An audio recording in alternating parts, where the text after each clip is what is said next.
আসসালামু আলাইকুম প্রিয় বাংলাদেশি ভাই বোনেরা, সবাই কেমন আছেন? আশা করি ভালো আছেন। আপনারা যারা নতুন করে কুয়েতে আসার চিন্তা ভাবনা নিচ্ছেন তাদের উদ্দেশ্যে ভয়েসটা, আপনারা কেউ খাদেম ফ্রি ভিসা নিয়ে কুয়েতে আসবেন না।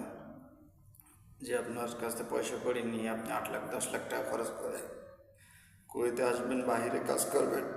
বর্তমানে কুয়েতে খুব কড়া কাজ চলতেছে।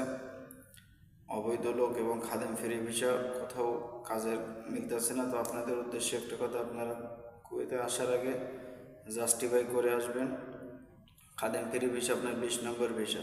যদি কেউ পরিচিত লোক থাকে তাদের কাছে জেনে বুঝে তারপরে কুয়েতে আসবেন, কারণ বর্তমানে কুয়েতের পরিস্থিতি খুব খারাপ। আপনারা কেউ এই ভুল কাজ করবেন না 8-10 লাখ টাকা খরচ করে কুয়েতে আসার জন্য। যদি কোনো শরিকা কোম্পানির মাধ্যমে আসতে পারেন তাহলে আসেন, না হলে খাদেম ফ্রি ভিসা নিয়ে অন্তত কুয়েতে বর্তমানে কেউ আসেন না। কুয়েতের পরিস্থিতি খুবই খারাপ।